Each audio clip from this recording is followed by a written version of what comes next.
The radio crackled again, louder this time, and every head turned toward the patrol car like it had just said something it should not have. The older officer straightened, his posture shifting in a way that did not match the casual tone from seconds ago. Victoria did not notice yet. She was still talking, still pushing. "I want him removed from this property immediately," she said, her voice sharp, rehearsed, confident. The younger officer hesitated, his eyes flicking between me and the gate keypad. The red light kept blinking, steady, patient, like it was waiting for someone to make the wrong move. Behind them, the ambulance engine idled, a low hum that filled the silence. One of the paramedics leaned out the window, checking the barrier again. They were losing time. Victoria stepped closer to the officers, lowering her voice just enough to sound controlled. "This is a private community matter," she said. "We handle our own infrastructure." That word hung in the air. Infrastructure. She had no idea what she had just claimed. The older officer finally spoke. "Ma'am, I need you to step back for a moment." That was new. Her smile tightened. "Not gone. Just thinner." "Excuse me," she said. The guard shifted his weight, still holding the bolt cutters, unsure whether to continue or freeze. I did not move. I watched the keypad. The system was still locked out. No emergency override. Not while the HOA barrier was engaged. The officer's radio crackled again, softer this time, but I heard enough. My name. My position. Confirmation. The older officer nodded once, almost to himself. Then he turned fully toward Victoria. "Ma'am, who authorized the installation of this barrier?" he asked. The question landed like a dropped tool. Heavy. Direct. Victoria blinked, just once. "The HOA board approved it," she said quickly. Too quickly. "We have full authority over access roads." The younger officer glanced at the ambulance, then back at the blocked lane. His jaw tightened. Another horn sounded. Short. Impatient. That was escalation number 1. Time was now part of the problem. Victoria gestured toward the sign, her hand steady but her voice rising. "This is clearly marked. Residents only. He has been interfering with our system all morning." She pointed at me again. That finger stayed up longer than it should have. Cameras caught everything. The older officer followed her gesture, then looked at me. Not with suspicion anymore. With calculation. "Sir," he said, slower now, "are you responsible for this gate's control system?" The question was careful. Precise. I picked up the remote from the hood of my truck. The plastic was warm from the sun. "I control the federal access override tied to that keypad," I said. No extra words. No explanation. The younger officer exhaled quietly. He understood enough. Victoria did not. "That is not possible," she said, a quick laugh breaking through. "This is a neighborhood installation." The keypad blinked again. Red. Unchanged. The ambulance engine revved slightly, then settled back into idle. Another minute gone. That was escalation number 2. Now it was not just delay. It was documented delay. The older officer turned back to Victoria, his tone firm. "Ma'am, I am going to ask you again. Who approved blocking an emergency access route?" Her mouth opened, then closed. For the first time, she looked at the barrier instead of the cameras. The guard lowered the bolt cutters completely. No one spoke for a second. The air felt tighter. Thicker. Then the officer's radio crackled one more time, and everything shifted again. The radio snapped louder this time, sharp enough to cut through the idling engines, and the older officer stepped back half a pace as if the sound carried weight. His hand moved to his shoulder mic, confirming federal access designation, dispatch said, clear and slow. Every word landed. Victoria's posture shifted. Not much. Just enough. Her shoulders pulled tighter. Her chin lifted higher. She was adjusting, not retreating. "This is ridiculous," she said, forcing a short laugh that did not reach her eyes. "We are talking about a neighborhood gate." The officer did not answer her. He was watching the keypad now. The red light blinked again. Steady. Unmoved. Behind us, the ambulance driver leaned out farther, scanning for space that did not exist. The second ambulance cut its engine. Completely. Silence rolled in for a second, broken only by the ticking of hot metal. That quiet made everything louder. Victoria stepped toward the barrier, heels clicking on the asphalt. "Remove it," she snapped at the guard, pointing at the arm. "Now."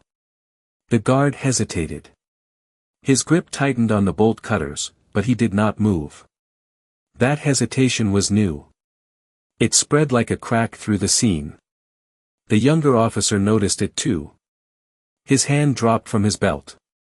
"Ma'am, do not touch that gate," he said. Firm. Not loud. But final. Victoria turned to him, disbelief flashing across her face. "Excuse me," she said again, sharper this time. The words sounded thinner now. The officer did not repeat himself.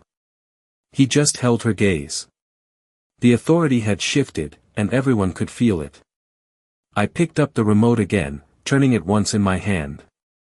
The plastic clicked softly. The system was still locked. No override while the barrier stayed engaged. The older officer spoke into his radio again, low and controlled. "We have emergency vehicles blocked by a non-permitted barrier on an access route," he said. "Requesting supervisor." That word changed everything. Supervisor. Victoria heard it.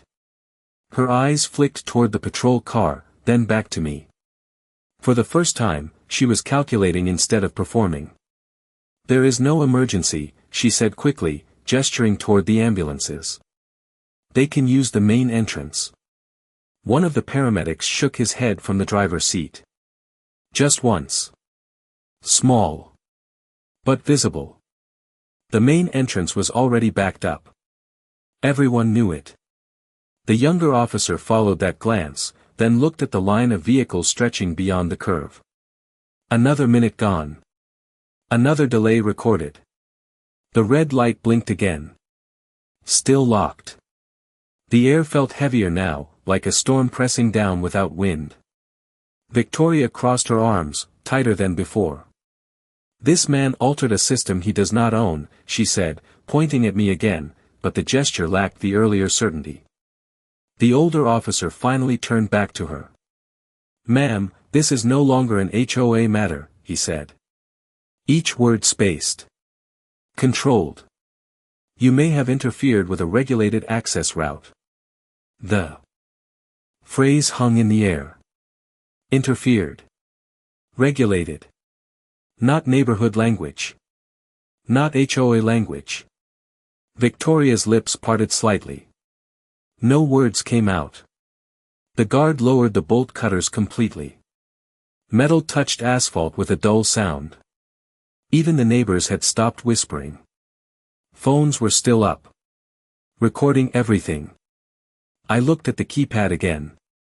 Still red. Still waiting. Then the distant sound of another siren started to rise, getting closer. The new siren grew louder, cutting through the still air like a warning that had arrived too late. A white county SUV rolled into view, lights flashing amber instead of red and blue, slow but deliberate. The supervisor. The older officer straightened again, shifting his stance as the vehicle stopped just short of the blocked lane. The engine shut off. Silence followed for half a second. Then the door opened. A tall man stepped out, vest marked County Access Control, badge clipped at chest level. Not police. Not HOA. Something in between, and above both in the wrong situation. His boots hit the asphalt with a firm, measured rhythm. He did not rush. He did not need to.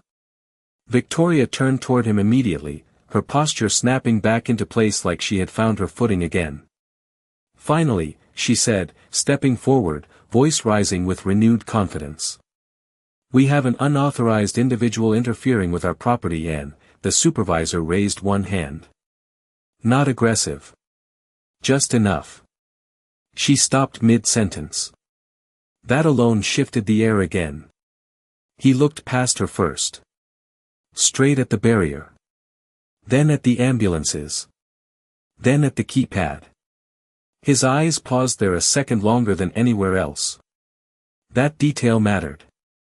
He already understood more than he said. "Who installed this?" he asked, calm, direct. No introduction. No greeting. Victoria answered quickly.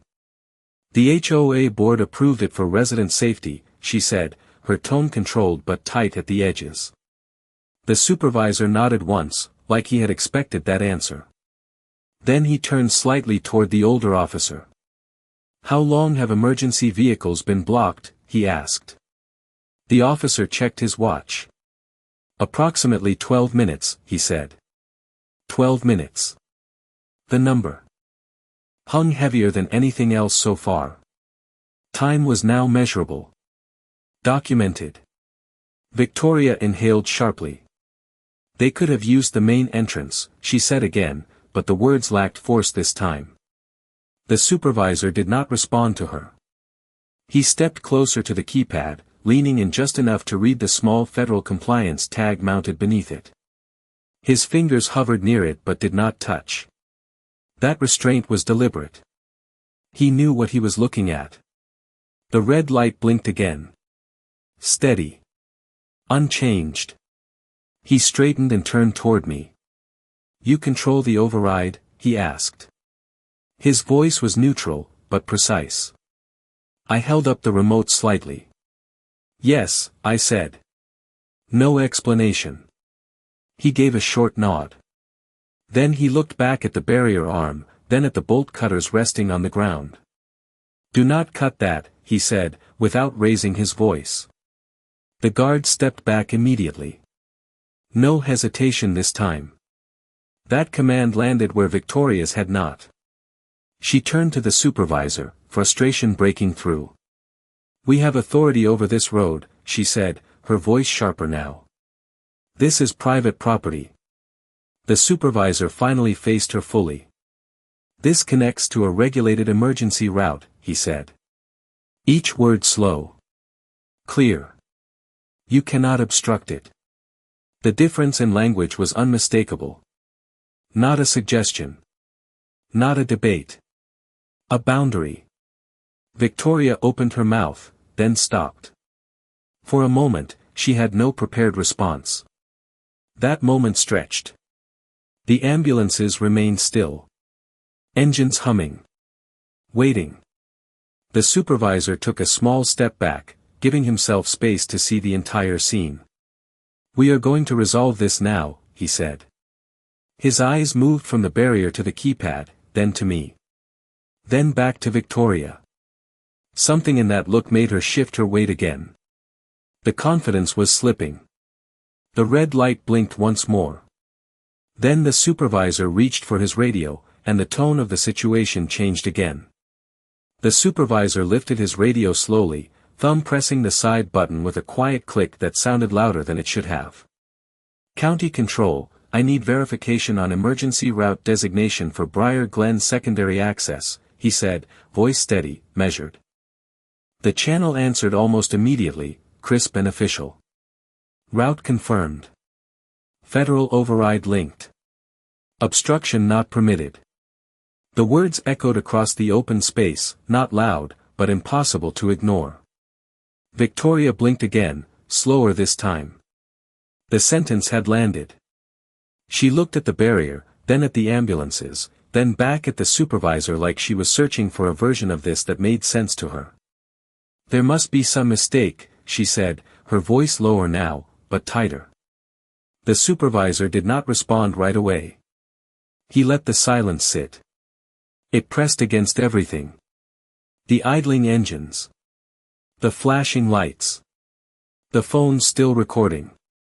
He turned slightly toward me again. If the barrier is disengaged, can you clear the route? He asked. Simple question. Direct. I nodded once. Immediately, I said. No extra words.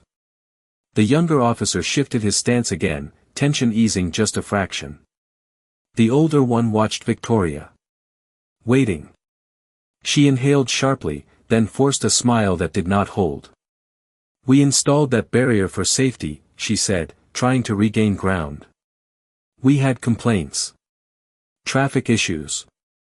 Non-residents cutting through. The supervisor glanced at the sign again. Then at the mounting bolts. Then at the lack of any inspection tag. Did you file a permit? He asked. The question was flat. No accusation. Just fact. Victoria hesitated. A small pause. But it was enough. The board approved it, she said again, but the words sounded thinner now, like they had been used too many times already. The supervisor nodded once, slow. That is not the same thing, he said. The difference sat heavy in the air. One of the paramedics stepped out of the ambulance, boots hitting the pavement with a dull thud. He did not approach. He just stood there, arms at his sides, watching. Waiting. Time kept moving. The red light blinked again. Still locked. Still recording delay. Victoria crossed her arms again, tighter than before. We are within our rights, she said, but her eyes flicked toward the camera phones lining the street. She was thinking ahead now. Not about control. About exposure. The supervisor lowered his radio and took one step toward the barrier. You are obstructing a regulated route without authorization, he said. Each word spaced. Measured. That needs to be corrected now. The guard looked at Victoria. Waiting for instruction. For the first time since this started, she did not answer immediately. That hesitation spread again, wider this time. Even the landscaper had stopped pretending not to watch. The entire street felt like it was holding its breath. The supervisor did not repeat himself. He just waited. That patience carried more weight than any raised voice. Victoria finally exhaled, sharp and controlled. Fine, she said, but the word came out strained. Remove it. The guard bent down, reaching for the bolt cutters again. The metal scraped lightly against the pavement. The supervisor raised his hand slightly. No cutting, he said, calm but firm. The guard froze mid-motion. Victoria turned, frustration flashing across her face again. Then how do you expect us to move it? She snapped. The supervisor looked at me. Not at her. We do it the correct way, he said. The words were simple, but they carried finality. I lifted the remote again, feeling the small weight settle in my palm. The system was still locked. Waiting for the barrier to disengage properly. Waiting for one decision. Victoria followed that movement, her eyes narrowing slightly as something finally began to connect. Then she looked back at the keypad, the blinking red light reflecting faintly in her expression. Victoria's eyes stayed locked on the keypad, the red light blinking in a steady rhythm that now felt louder than the sirens had been. She took a small step closer, heels clicking once against the asphalt, then stopping like she had reached an invisible line. The supervisor did not move. He let her process it. That silence stretched just long enough to make the realization uncomfortable. You installed a barrier on a live override route, he said, calm, almost conversational. That system will not respond while it detects an obstruction. The words were simple, but they landed heavier than anything before. Victoria's lips parted slightly. This time, no immediate answer came. The guard looked between them, waiting. For direction that was not coming fast enough. The younger officer shifted his weight, glancing back at the ambulances again. Another paramedic stepped out, checking his watch. Time kept moving. It always did. The red light blinked again. Still locked. Still documenting delay. I turned the remote once in my hand, feeling the small ridge of the button under my thumb. No rush. The system did not care about pressure. It only responded to correct conditions. Victoria finally spoke, her voice lower now, controlled but strained. Then remove the obstruction, she said, gesturing toward the barrier like it was suddenly someone else's mistake. The supervisor gave a small nod. Correct, he said. No emphasis. No judgment. Just confirmation. The guard stepped toward the barrier arm, hesitating again before reaching for the mounting bracket. His movements were slower now, careful. The earlier confidence was gone. He loosened one bolt. Metal creaked softly. The sound carried across the quiet street. Victoria watched closely, arms no longer crossed, hands now at her sides. That shift mattered. She was no longer presenting control. She was reacting. The older officer kept his eyes on her, not the barrier. He was watching behavior now, not equipment. The second bolt came loose. The barrier arm dipped slightly, still held in place but no longer rigid. The keypad flickered once. Not green. Not yet. But different. A small change. Easy to miss if you were not looking for it. I noticed. So did the supervisor. He glanced at the panel, then back at the guard. Keep going, he said. The guard nodded quickly, moving to the final bracket. His hands were steady, but his shoulders were tight. The metal scraped again, louder this time. The barrier shifted another inch. The red light paused. Just for a fraction of a second. Then blinked again. Victoria exhaled sharply, almost a sigh, but cut short. This is unnecessary, she muttered, more to herself than anyone else. No one answered. The system did not respond to opinions. Only conditions. The final bolt loosened. The barrier arm tilted downward, no longer blocking the lane. It rested at an angle, still attached but no longer in control. That was the moment. The keypad changed.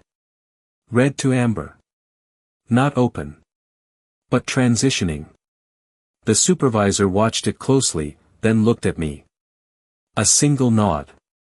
No words. I pressed the button on the remote. A soft click. Then a low mechanical hum rolled through the gate system, deeper than the earlier sounds. The keypad turned green. Solid. Steady. The lock disengaged with a clean metallic release. The path cleared. The first ambulance engine revved immediately, moving forward without hesitation. Tires rolled over the line where the barrier had stood just seconds ago. One after another, the vehicles passed through, engines echoing briefly before fading down the road. Air moved again.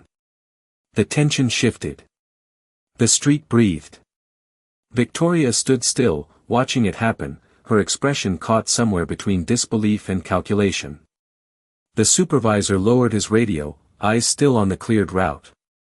Then he turned slowly back toward her, and his next question changed everything.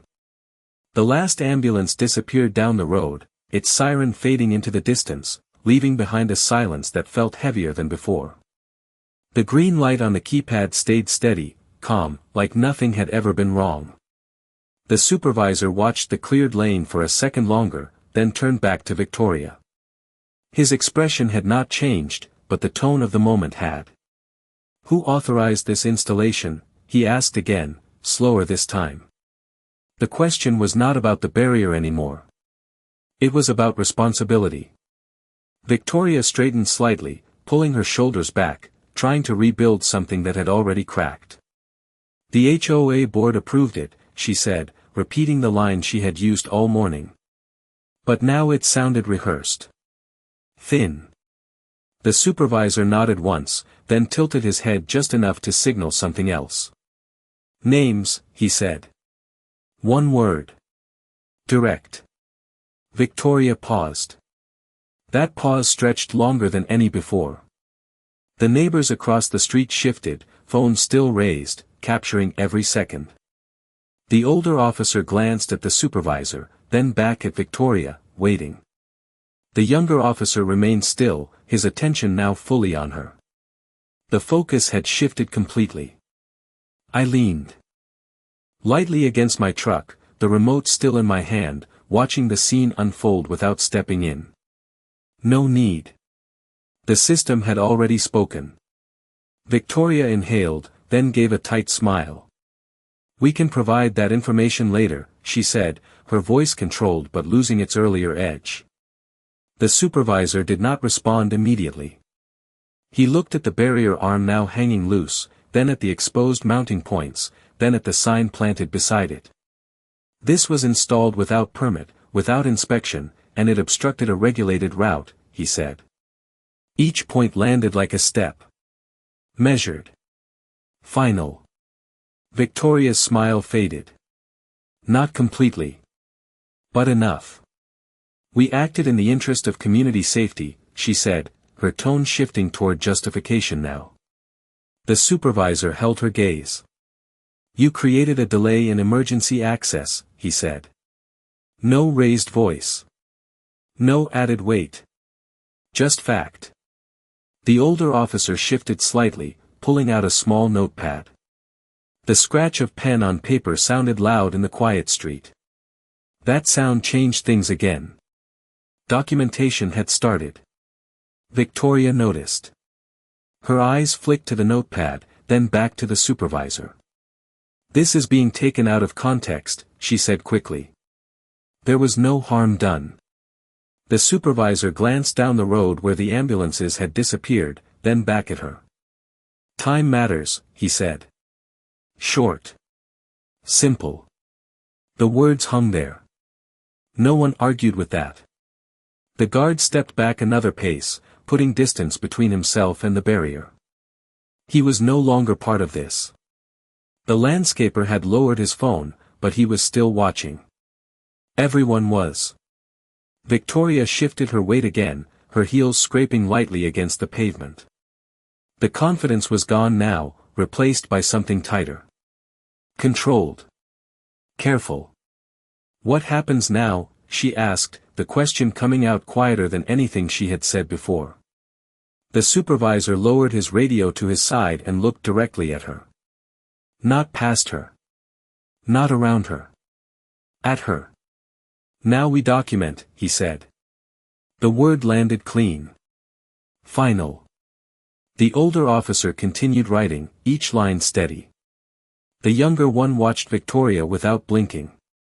I pushed off the truck slightly, straightening, the remote still resting in my palm.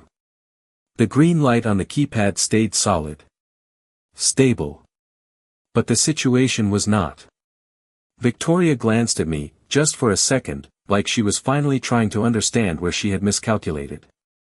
Then she looked back at the supervisor as he reached for something on his belt, and the next step became unavoidable.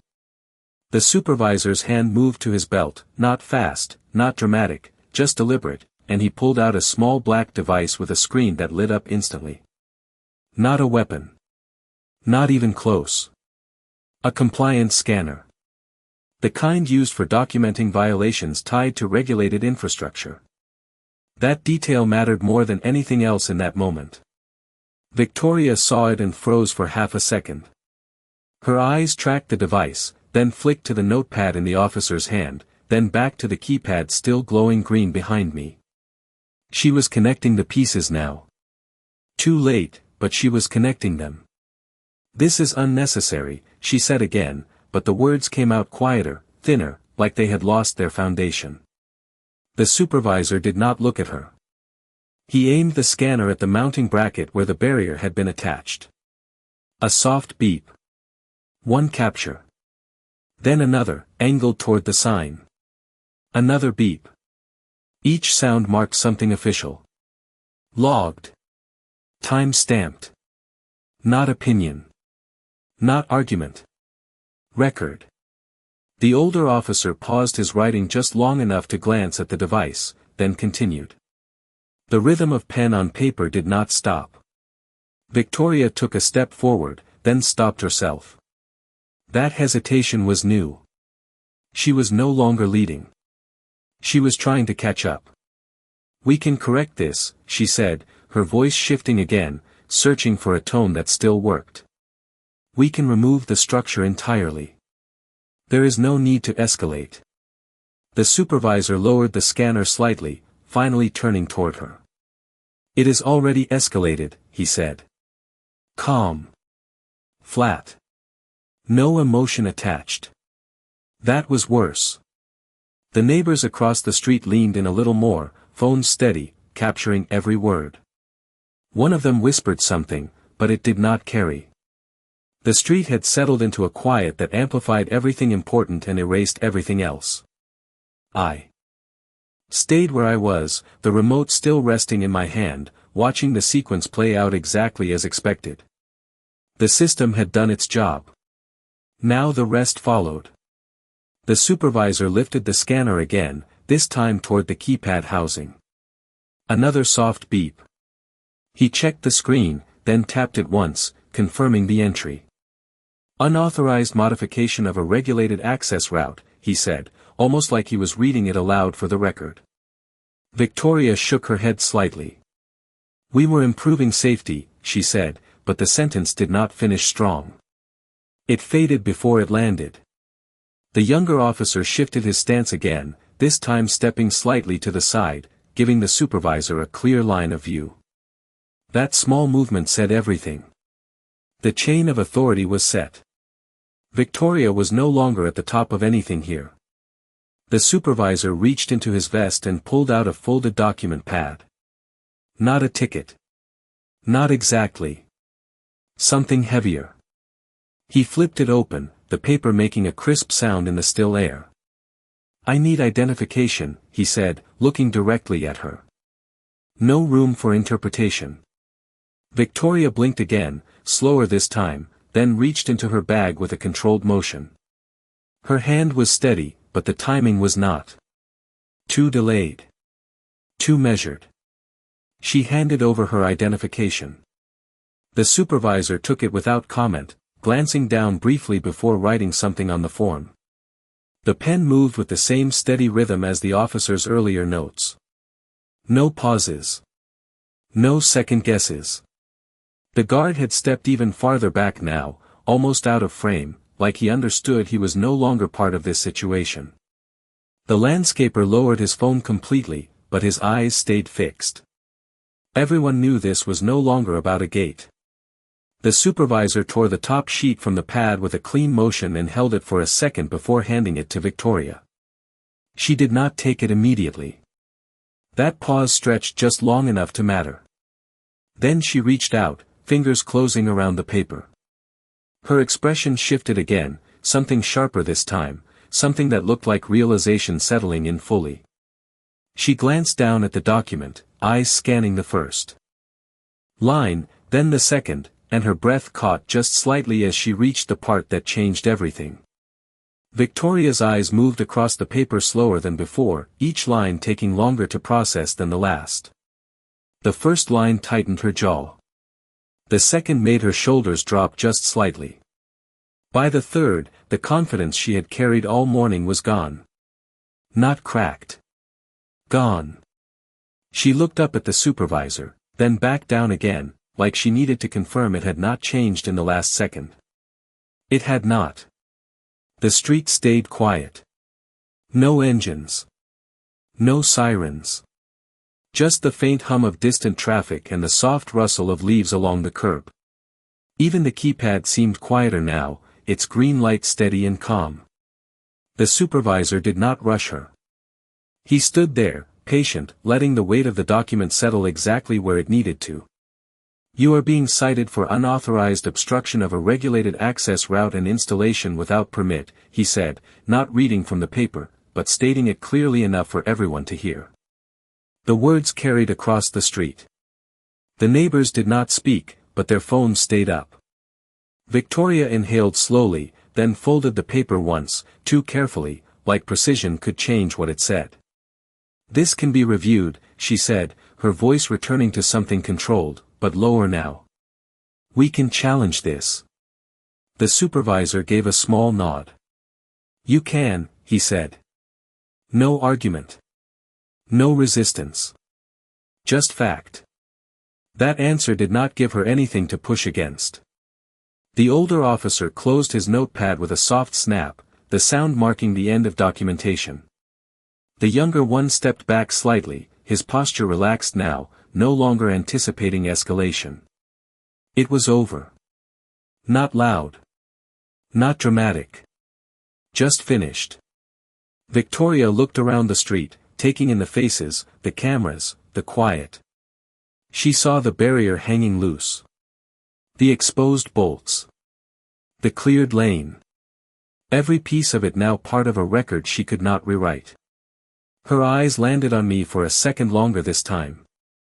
Not confusion. Not anger. Something closer to recognition. She had finally reached the part where things made sense, and that was worse than not understanding at all. I said nothing. There was nothing left to say. The system had already answered every question that mattered. The supervisor stepped back toward his vehicle, folding the remaining documents with the same calm rhythm he had used from the start. "You will need to remove this installation completely and restore the route to compliance," he said, pausing just long enough to make sure it landed. "Failure to do so will escalate enforcement." The phrase hung there, heavier than anything that came before it. Victoria nodded once. Small. Controlled. Not agreement. Not defiance. Just acknowledgement. The guard moved immediately, heading back toward the barrier, already beginning to undo what had been done that morning. The landscaper turned away at last, phone lowered, interest gone now that the outcome was clear. One by one, the neighbors stepped back from their porches, the scene dissolving into something ordinary again. But it was not the same street anymore. The supervisor opened his door, then paused, looking once more at the cleared lane, then at the keypad, then at me. A brief nod. Professional. Final. I returned it just as briefly. No words. No need. He got into the vehicle, engine starting with a low hum, and the flashing amber lights faded as he pulled away. The patrol cars followed, one after the other, leaving the driveway quiet again. Victoria remained where she was for a moment longer, the paper still in her hand, the edges slightly bent now. She glanced down at it once more, then folded it again, slower this time, like she was trying to control something that no longer belonged to her. The green light on the keypad stayed steady behind me. Unchanged. I picked up my coffee from the truck hood. It had gone cold. The barrier was halfway down now, bolts scattered on the pavement, the sign leaning awkwardly to one side. The road was open again. Clear. Functional. Exactly as it should have been from the start. I turned the remote once in my hand, then set it back inside the truck. No rush. No noise. Just quiet control. Victoria finally stepped back, heels scraping lightly against the asphalt, her eyes still fixed on the paper like it might say something. Different if she looked long enough. It did not. And the part she had just read was only the beginning.